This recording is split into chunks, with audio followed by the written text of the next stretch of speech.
Hello friends, ಮತ್ತೊಮ್ಮೆ ನಿಮಗೆಲ್ಲರಿಗೂ ಕೂಡ ಶೈಲಾ ಇನ್ಸ್ಪೈರ್ಸ್ ಯೂಟ್ಯೂಬ್ ಚಾನಲ್ಗೆ ಸ್ವಾಗತ. ಈ ಜಗತ್ತಿನಲ್ಲಿ ನಾವು ಒಳ್ಳೆಯದನ್ನು ಮಾಡಿದರೂ ಕೂಡ ನಮಗೆ ನೋವು ಮತ್ತು ನಿರಾಶೆ ಬರೋದೇಕೆ? ಈ ಥರ ಪ್ರಶ್ನೆ ಎಲ್ಲರ ಮಂದಲ್ಲೂ ಕೂಡ ಉಂಟಾಗತ್ತೆ ಅಲ್ವಾ? ಸತ್ಯನಿಷ್ಠೆ ಮತ್ತು ಶ್ರಮಕ್ಕೆ ಬೆಲೆನೇ ಇಲ್ವೇನೋ ಅಂಥ ಸಂದರ್ಭಗಳನ್ನು ನಾವು ಜೀವನದಲ್ಲಿ ಕೂಡ ಎದುರಿಸಿರ್ತೇವೆ. ನಮ್ಮಲ್ಲಿ ಎಲ್ಲರೂ ಕೂಡ ಬದುಕಿನಲ್ಲಿ ಒಮ್ಮೆ ಆದರೂ ಮೋಸನ ಅನುಭವಿಸಿರ್ತೀವಿ. ಅಪೇಕ್ಷೆಗಳನ್ನು ಇಟ್ಕೊಂಡ್ಬಿಟ್ಟು ನಿರಾಶರು ಕೂಡ ಆಗಿರ್ತೇವೆ. ಆದರೆ ಈ ನಿರಾಶೆಯಲ್ಲಿ ಕೊಚ್ಕೊಂಡು ಹೋಗೋದೇ ನಮ್ಮ ನಿಶ್ಚಿತವೇ, ಅಥವಾ ನಮಗೆ ಯಾವುದಾದ್ರೂ ಒಂದು ಪಾಠನ ಕಲಿಸುತ್ತಾ ಇದ್ದು ನಮಗೆ? ಇಂದು ನಾನು ನಿಮಗೆ ಒಂದು ಪ್ರೇರಣಾದಾಯಕವಾದ ಒಂದು ಬೌದ್ಧ ಕಥೆಯನ್ನು ಹೇಳಲಿದ್ದೇನೆ. ಇದು ನಿಮ್ಮ ಮನಸ್ಸಿಗೆ ಸ್ಪರ್ಶಿಸಿ ಒಳ್ಳೆಯತನ ಮತ್ತು ಕರ್ಮಗಳ ನಿಜವಾದ ಅರ್ಥವನ್ನು ತಿಳಿಸ್ಕೊಡುವಂತೆ ಮಾಡುತ್ತೆ. ಇದು ಒಬ್ಬ ವ್ಯಕ್ತಿಯ ಕಥೆ. ಅವನು ತನ್ನ ಎಲ್ಲ ಕಷ್ಟಗಳನ್ನು ಸಹಿಸಿಕೊಂಡು ಇತರರಿಗೆ ಸಹಾಯ ಮಾಡಿ ಜೀವನದ ಸತ್ಯವನ್ನು ಅರಿತ ವ್ಯಕ್ತಿಯ ಕಥೆ. ಇದನ್ನು ಕೇಳುತ್ತಿರುವ ನೀವು ನಿಮ್ಮ ಜೀವನದಲ್ಲಿ ಸಂಘರ್ಷ ಎದುರಿಸ್ತಾ ಇದ್ದೀರಾ, ಅಥವಾ ಒಳ್ಳೆಯತನ ಮತ್ತು ಕರ್ಮಗಳ ನಿಜವಾದ ಅರ್ಥವನ್ನು ಅರ್ಥಕೊಳ್ಬೇಕು ಅಂತ ಅನ್ನಿಸ್ತಾ ಇದ್ದೇನಾ? ಹಾಗಾದರೆ ಈ ಕತೆ ನಿಮಗಾಗಿ. ಆದರೆ ಈ ಕಥೆಯನ್ನು ಮುಂದುವರಿಸೋದಕ್ಕಿಂತ ಮುಂಚೆ ನಮ್ಮ ಚಾನಲನ್ನು ಇನ್ನೂ ಸಬ್ಸ್ಕ್ರೈಬ್ ಮಾಡದೇ ಇದ್ದರೆ ಸಬ್ಸ್ಕ್ರೈಬ್ ಮಾಡಿ. ಇನ್ನು ಕತೆಗೆ ಮುಂದಾಗೋಣ. ಒಂದು ಸುಂದರವಾದ ಹಳ್ಳಿ ಇತ್ತು. ಅಲ್ಲಿ ರಾಜೇಶ್ ಎಂಬ ಯುವಕ ತನ್ನ ಕುಟುಂಬದೊಂದಿಗೆ ವಾಸಿಸ್ತಾ ಇದ್ದ. ಪತ್ನಿ ಮತ್ತೆರಡು ಮಕ್ಕಳು ಕೂಡ ಅವನ ಜೊತೆ ಇದ್ರು. ತಂದೆ ತಾಯಿ ಇಬ್ಬರು ಕೂಡ ಈ ಲೋಕದಲ್ಲಿ ಇರಲಿಲ್ಲ. ಆದ್ರಿಂದ ಆ ಪರಿವಾರದ ಪೂರ್ತಿ ಜವಾಬ್ದಾರಿ ಅವನ ಹೆಗಲ ಮೇಲಿತ್ತು. ಮಕ್ಕಳು ಅವ್ರ ಓದನ್ನ ಓದ್ಕೋತಾ ಇದ್ರು. ಅವನ ಪತ್ನಿ ಮನೆ ಕೆಲಸದ ಜೊತೆ ಆಕಳು, ಹಸುವಿನ ಹಾಲನ್ನು ಮಾರಿ ಜೀವನ ನಡೆಸ್ತಾ ಇದ್ಲು. ರಾಜೇಶು ಗುಡ್ಡದ ಮೇಲೆ ಕಲ್ಲೊಡೆ ಕೆಲಸ ಮಾಡ್ತಾ ಇದ್ದ. ಕಲ್ಲೊಡೆಯೋದು ಬಹಳ ಕಷ್ಟದ ಕೆಲಸ ಆಗಿತ್ತು. ಕಷ್ಟಪಟ್ಟು ಕೆಲಸ ಮಾಡಿ ಮನೆಗೆ ಸುಸ್ತಾಗಿ ಬರ್ತಾ ಇದ್ದ. ಇಷ್ಟೆಲ್ಲ ಇದ್ರೂ ಕೂಡ ರಾಜೇಶನಿಗೆ ಯಾರಾದರೂ ಸಹಾಯಕ್ಕೆ ಅಂತ ಕರೆದ್ರೆ ಅವನು ಖಂಡಿತವಾಗ್ಲೂ ನಿರಾಕರಿಸ್ತಾ ಇರಲಿಲ್ಲ. ಅವನ ಜೀವನದಲ್ಲಿ ಒಂದು ಸಿದ್ಧಾಂತ ಇತ್ತು: ನಾನು ಯಾರಿಗಾದ್ರೂ ಸಹಾಯ ಮಾಡಿದರೆ ಭಗವಂತ ನನಗೆ ಸಹಾಯ ಮಾಡ್ತಾನೆ ಅಂತ. ಆ ಭಗವಂತ ನನಗೆ ಖಂಡಿತವಾಗ್ಲೂ ಕೆಟ್ಟದಾಗೋದಕ್ಕೆ ಬಿಡೋದಿಲ್ಲ ಅಂತ. ಇನ್ನು ಗ್ರಾಮಸ್ಥರ ವಿಚಾರಕ್ಕೆ ಬಂದರೆ, ಅವರು ರಾಜೇಶನ ಸ್ವಭಾವವನ್ನು ಚೆನ್ನಾಗಿ ತಿಳ್ಕೊಂಡಿದ್ರು. ಅವರು ತಮ್ಮ ಸ್ವಾರ್ಥದಲ್ಲಿರುವ ಮತ್ತು ಸುಲಭವಾದ ಕೆಲಸಗಳನ್ನು ಕೂಡ ರಾಜೇಶನ್ ಕರೆಯೋ ಮೂಲಕ ತಪ್ಪಿಸ್ಕೋತಾ ಇದ್ರು. ಇದರಿಂದ ಅವ್ರಿಗೆ ಕಡಿಮೆ ಶ್ರಮ ಬೇಕಾಗ್ತಿತ್ತು, ಆರಾಮಾಗಿ ಇರ್ತಿದ್ರು. ಅರ್ಥ ಏನಂತಂದರೆ, ಗ್ರಾಮಸ್ಥರು ರಾಜೇಶನ ಈ ವಿನಯಶೀಲ ಸ್ವಭಾವವನ್ನು ದುರುಪಯೋಗ ತಗೊಂಡ್ಬಿಟ್ಟು ಅವನ ಮೇಲೆ ಲಾಭ ಪಡೆದು ಅವನನ್ನು ಹಿಂದಿನಿಂದ ಹಾಸ್ಯ ವಸ್ತುವಾಗಿ ಟ್ರೀಟ್ ಮಾಡ್ತಾ ಇದ್ರು. ಅವನ್ನ ಮತ್ತೆ ಮೌಢ್ಯ ಅಂತ ಕೂಡ ಕರೀತಾ ಇದ್ರು. ರಾಜೇಶ್ ಈ ಸಿದ್ಧಾಂತವನ್ನು ಬಹಳ ನಿಷ್ಠೆಯಿಂದ ಮಾಡ್ತಾ ಇದ್ದ. ಅವನು ಈ ಸಿದ್ಧಾಂತನ ಎಷ್ಟು ನಂಬಿದ್ದ ಅಂತಂದರೆ, ಯಾರಾದರೂ ಹೊರಗಿನ ವ್ಯಕ್ತಿ ಸಹಾಯ ಕೇಳ್ಕೊಂಡು ಬಂದರೆ ಅವನು ತನ್ನ ಕೆಲಸ, ಮನೆ ಕೆಲಸ ಎಲ್ಲದನ್ನು ಕೂಡ ಬಿಟ್ಬಿಟ್ಟು ಸಹಾಯಕ್ಕೆ ಹೋಗ್ತಾ ಇದ್ದ. ಇದರಿಂದ ಅವನ ಪತ್ನಿ ಬಹಳ ಚಿಂತೆ ಮಾಡ್ತಾ ಇದ್ಲು. ಅವಳು ಯಾವಾಗಲೂ ರಾಜೇಶನ್ಗೆ ಅರ್ಥ ಮಾಡಿಸೋದಕ್ಕೆ ಪ್ರಯತ್ನ ಮಾಡ್ತಾ ಇದ್ಲು. ಮೊದಲು ನಿನ್ನ ಕೆಲಸ ಮಾಡು, ನಿನ್ನ ಪರಿವಾರ ನೋಡ್ಕೊ, ನಿನಗೆ 2 ಮಕ್ಕಳಿದ್ದಾರೆ, ಆದರೂ ಕೂಡ ನೀನು ಯಾವಾಗಲೂ ಬೇರೆಯವ್ರ ಕೆಲಸ ಮಾಡೋದ್ರಲ್ಲೇ ಇರ್ತೀಯಲ್ಲ. ಮೊದಲು ನಮ್ಮ ಮನೆಯನ್ನು ಸಂಭಾಳಿಸು, ಮನೆಯನ್ನು ನಡೆಸೋದಕ್ಕೆ ಆಗ್ತಾ ಇಲ್ಲ ಅಂಥದ್ರಲ್ಲಿ ನೀನು ಬೇರೆಯವ್ರಿಗೆ ಸಹಾಯ ಮಾಡೋಕ್ಕೆ ಹೋಗ್ತೀಯಲ್ಲ. ಈ ಥರದ ಮಾತುಗಳು ಅವನ ಕಿವಿಗೆ ಬಿದ್ದ ಕೂಡಲೇ ಅವನ ಹೃದಯಕ್ಕೆ ಚುಚ್ಚಿದಂಗೆ ಆಗ್ತಾ ಇತ್ತು. ಇದರಿಂದ ಅವರಿಬ್ಬರಲ್ಲಿ ಜಗಳ ಶುರು ಆಗ್ತಾ ಇತ್ತು. ಇದರಿಂದ ರಾಜೇಶ್ನ ಕೂಡ ಬದಲಾಯಿಸೋಕ್ಕಾಗಲಿಲ್ಲ, ಇನ್ನು ಅವನ ಪತ್ನಿ ಅವನಿಗೆ ಅರ್ಥ ಮಾಡಿಸೋದನ್ನು ಕೂಡ ಬಿಡಲಿಲ್ಲ. ಒಂದಿನ ರಾಜೇಶನ ಪತ್ನಿಗೆ ತುಂಬ ತೀವ್ರವಾಗಿ ಆರೋಗ್ಯ ಕೆಡುತ್ತೆ. ರಾಜೇಶ್ನಿಂದ ಸಾಧ್ಯವಾದ ಎಲ್ಲ ಸೇವೆಯನ್ನು ಅವನು ತನ್ನ ಪತ್ನಿಗೆ ಮಾಡ್ತಾನೆ. ಅವನು ಹಳ್ಳಿಯ ವೈದ್ಯರನ್ನು ಕರೆಸಿ ತನ್ನ ಪತ್ನಿಯ ಪರೀಕ್ಷೆಯನ್ನು ಕೂಡ ಮಾಡಿಸ್ತಾನೆ. ಈ ರೋಗವು ಆ ವೈದ್ಯನ ಸಾಮರ್ಥ್ಯದ ಹೊರಗಿತ್ತು. ಆದ್ದರಿಂದ ಆ ವೈದ್ಯ ಹೇಳ್ತಾನೆ, ನೀನು ನಿನ್ನ ಪತ್ನಿಯನ್ನು ನಗರಕ್ಕೆ ಕರ್ಕೊಂಡು ಹೋಗು, ಅಲ್ಲಿಗೆ ಹೋಗ್ಬಿಟ್ಟು ದೊಡ್ಡ ವೈದ್ಯರಿಗೆ ತೋರಿಸು, ಆಗ ನಿನ್ನ ಪತ್ನಿಯ ಪ್ರಾಣ ಉಳಿಬೋದು. ಸಾಧ್ಯವಾದಷ್ಟು ಬೇಗ ನಗರಕ್ಕೆ ಹೋಗುವಂಥ ವ್ಯವಸ್ಥೆ ಮಾಡು, ಇಲ್ದಿದ್ರೆ ನಿನ್ನ ಪತ್ನಿಯ ಪ್ರಾಣ ಅಪಾಯದಲ್ಲಿ ಬೀಳಬಹುದು ಅಂತ ಹೇಳ್ತಾನೆ. ಇದನ್ನು ಕೇಳಿದ ರಾಜೇಶನ್ಗೆ ಆಕಾಶನೇ ತಲೆ ಮೇಲೆ ಬಿದ್ದಂಗೆ ಆಗತ್ತೆ. ಅವನು ಎಂದಿಗೂ ಕೂಡ ಕಲ್ಪನೆ ಮಾಡ್ಕೊಂಡಿರಲಿಲ್ಲ ತನ್ನ ಪತ್ನಿಯ ಪ್ರಾಣ ಇಷ್ಟೊಂದು ಅಪಾಯದಲ್ಲಿದೆ ಅಂದ್ಕೊಂಡ್ಬಿಟ್ಟು. ಅವನು ಏನು ಯೋಚಿಸಿದ್ದ ಅಂತಂದರೆ, ಯಾವುದೋ ಒಂದು ಸಾಧಾರಣವಾದ ಒಂದು ಕಾಯಿಲೆ ಬಂದಿದೆ, ಚಿಕಿತ್ಸೆ ಕೊಡಿಸಿದ್ರೆ ಅವಳು ಹುಷಾರಾಗ್ತಾಳೆ ಅಂತ ಅವನು ಅಂದ್ಕೊಂಡಿದ್ದ. ಅವನಿಗೆ ವೈದ್ಯರ ಮಾತು ಕೇಳ್ಬಿಟ್ಟು ತುಂಬಾ ಗಾಬರಿ ಆಗುತ್ತೆ.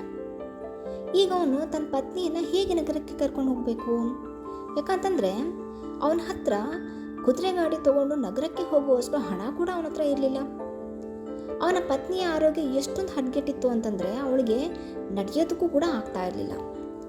ಹಾಗಾಗಿ ನಗರಕ್ಕೆ ಹೋಗಬೇಕು ಅಂತಂದರೆ ಯಾವುದಾದ್ರೂ ಒಂದು ಕುದುರೆ ಗಾಡಿಯ ಅವಶ್ಯಕತೆ ಇತ್ತು. ಅವನ ಮಿತ್ರನ ಹತ್ರ ಕುದುರೆ ಗಾಡಿ ಇರೋದು ನೆನಪಾಯಿತು. ಅವನು ಯಾವಾಗಲೂ ವ್ಯಾಪಾರಕ್ಕಾಗಿ ನಗರಕ್ಕೆ ಕುದುರೆ ಗಾಡಿಯನ್ನು ಉಪಯೋಗಿಸ್ತಾ ಇದ್ದ. ಆಗ ಆ ಕುದುರೆ ಗಾಡಿಯನ್ನು ತನ್ನ ಮಿತ್ರನಿಂದ ತೆಗೆದುಕೊಂಡು ಹೋಗ್ಬೋದು ಅಂತ ವಿಚಾರ ಮಾಡ್ದ. ನಾನು ಅವನಿಗೆ ತುಂಬಾ ಸಹಾಯ ಮಾಡಿದ್ದೀನಿ, ನಾನು ಅವನಿಗೆ ಕುದುರೆ ಗಾಡಿನ ಕೇಳಿದರೆ ಯಾವುದೇ ಕಾರಣಕ್ಕೂ ಅವನು ನಿರಾಕರಿಸಲ್ಲ ಅಂತ ಯೋಚಿಸ್ದ. ಇದನ್ನು ಯೋಚಿಸಿ ಪಕ್ಕದ ಮನೆಯಲ್ಲಿರೋ ತನ್ನ ಮಿತ್ರನ ಹತ್ರ ಕುದುರೆ ಗಾಡಿಯನ್ನು ಕೇಳೋಕ್ಕೆ ಹೋಗ್ತಾನೆ.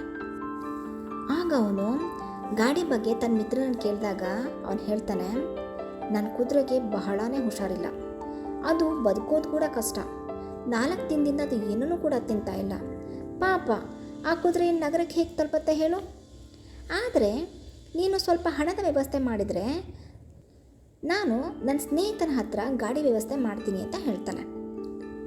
ಇದನ್ನು ಕೇಳಿದ್ರೆ ರಾಜೇಶನಿಗೆ ತುಂಬಾ ಗಾಬರಿ ಆಗುತ್ತೆ.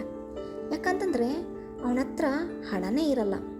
ಇದರರ್ಥ ಏನು ಅಂತಂದರೆ ಅವನ ಪತ್ನಿಯನ್ನು ನಗರದ ವೈದ್ಯರ ಬಳಿ ಕರ್ಕೊಂಡು ಹೋಗೋಕ್ಕೆ ಸಾಧ್ಯನೇ ಇಲ್ಲ ಅಂತ ಅನ್ಕೋತಾನೆ.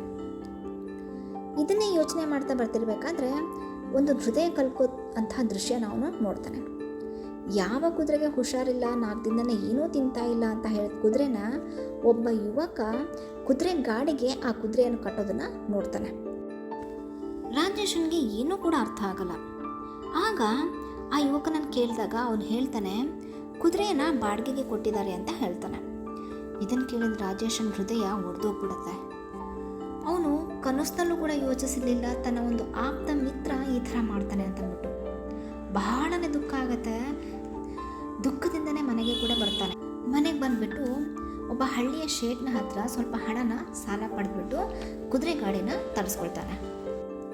ಅದರಲ್ಲಿ ಅವನ ಪತ್ನಿನ ನಗರದ ವೈದ್ಯರ ಹತ್ರ ಕರ್ಕೊಂಡು ಹೋಗ್ತಾನೆ. ಅವನ ಪತ್ನಿಯ ಚಿಕಿತ್ಸೆ ನಡಿಬೇಕಾದ್ರೆ ಅವನು ಅದನ್ನೇ ಯೋಚಿಸ್ತಾ ಇರ್ತಾನೆ, ಯಾವ ಮಿತ್ರನಿಗೆ ನಾನು ಸದಾ ಜೊತೆಯಲ್ಲಿ ಇರ್ತಿದ್ದೆ, ಸದಾ ಅವನ ಕಷ್ಟಗಳಿಗೆ ಜೊತೆ ಆಗ್ತಾ ಇದ್ದೆ, ಅವನ ಸೇವೆ ಮಾಡ್ತಾ ಇದ್ದೆ, ಅಂಥ ವ್ಯಕ್ತಿಗೆ ನಾನು ಎಷ್ಟೆಲ್ಲ ಮಾಡಿದೆ, ಇವತ್ತು ಅದೇ ವ್ಯಕ್ತಿ ನನಗೆ ಗಾಡಿಯನ್ನು ಕೊಡೋದು ನಿರಾಕರಿಸ್ದ.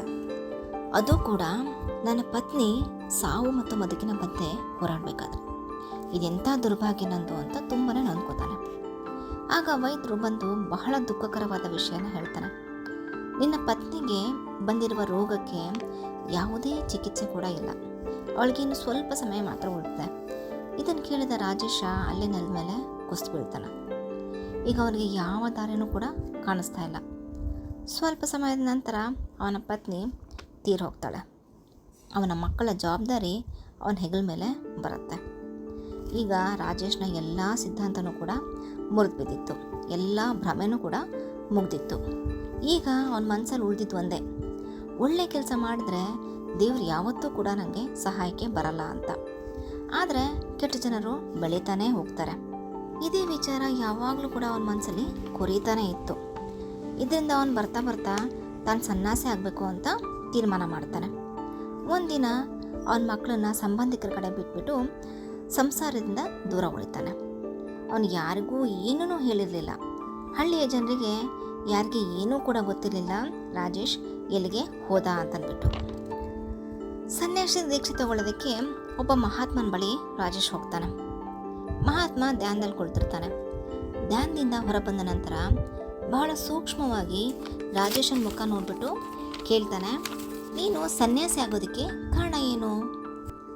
ಅವನು ತನ್ನ ಪೂರ್ತಿ ಕಥೆನ ಹೇಳ್ತಾನೆ. ಹೇ ಗುರುದೇವ, ಈ ಜಗತ್ತು ನನಗೆ ಯಾವ ರೀತಿಯಿಂದನೂ ಕೂಡ ಖುಷಿ ಕೊಟ್ಟಿಲ್ಲ. ಈ ಜಗತ್ತಿನಿಂದ ನಾನು ವಿರಕ್ತನಾಗಿದ್ದೇನೆ. ನನ್ನ ಮಿತ್ರನೇ ನನಗೆ ಸಹಾಯ ಮಾಡಲಿಲ್ಲ. ಈ ಜಗತ್ತಿನಲ್ಲಿರೋ ಅರ್ಥನಾದರೂ ಏನು? ಇದರಿಂದ ನಾನು ಸನ್ಯಾಸಿ ಆಗೋದಕ್ಕೆ ಇಷ್ಟಪಡ್ತೀನಿ ಅಂತ ಹೇಳ್ತಾನೆ. ಆಗ ತಪಸ್ವಿ ಹೇಳ್ತಾನೆ, ವತ್ಸ, ಲೋಕವನ್ನು ದುಃಖದಿಂದ ತ್ಯಜಿಸಿ ಸನ್ಯಾಸಿ ಆಗುವುದು ಪರಮಾನಂದವಿಲ್ಲ. ಯಾರಿಗೇ ಸಹಾಯ ಮಾಡಿದರೂ ಪ್ರತಿಫಲದ ನಿರೀಕ್ಷೆ ಇಲ್ಲದೆ ಮಾಡಬೇಕು. ನಿರೀಕ್ಷೆಯಿಂದ ಮಾಡಿದ ಸಹಾಯ ನಿಜವಾದ ಸಹಾಯ ಅಲ್ಲ, ಅದು ಲೋಭದ ರೂಪ. ನೀನು ಸಹಾಯ ಮಾಡಿದವರಿಂದ ಪ್ರತಿಫಲ ನಿರೀಕ್ಷಿಸುತ್ತಿದೆಯಾ, ಆದ್ದರಿಂದಲೇ ನೀನು ನೋವನ್ನು ಅನುಭವಿಸಿದೀಯಾ. ಸಹಾಯ ಎಂದರೆ ನಿಷ್ಕಪಟತೆಯಿಂದ ಯಾವುದೇ ಪ್ರತಿಫಲದ ನಿರೀಕ್ಷೆ ಇಲ್ಲದೆ ಮಾಡಬೇಕು. ಸಂಸಾರದಲ್ಲಿ ಬದುಕಿ ತನ್ನ ಕರ್ತವ್ಯಗಳನ್ನು ಪೂರೈಸಿದ ನಂತರವೇ ತಪಸ್ಸು ಫಲ ನೀಡುತ್ತೆ. ಹಾಗಾದರೆ ಈ ಕಥೆಯ ಅರ್ಥ ಏನು? ಯಾರಿಗಾದರೂ ಸಹಾಯ ಮಾಡಬೇಕಾದ್ರೆ ಪ್ರತಿಫಲದ ನಿರೀಕ್ಷೆ ಮಾಡಬೇಡಿ. ಲೋಕ ಒಳ್ಳೆತನಕ್ಕೆ ತಕ್ಷಣ ಪ್ರತಿಫಲ ಕೊಡೋದಿಲ್ಲ, ಆದರೆ ಅದು ನಮ್ಮ ಒಳಗಿನ ಶುದ್ಧತೆಯನ್ನು ಬೆಳೆಸತ್ತೆ ಮತ್ತು ಅದು ನಮ್ಮ ಆತ್ಮವನ್ನು ಬೆಳಗಿಸತ್ತೆ. ಓಕೆ ಫ್ರೆಂಡ್ಸ್, ಈ ಕಥೆಯಂಥ ಅನುಭವ ನಿಮ್ಗೆ ಎಂದಾದರೂ ಆಗಿದೆನಾ? ಈ ಕಥೆ ನಿಮ್ಗೆ ಹೇಗೆ ಅನ್ನಿಸ್ತು? ಕಮೆಂಟ್ ಬಾಕ್ಸಲ್ಲಿ ತಿಳಿಸಿ. ಧನ್ಯವಾದಗಳು.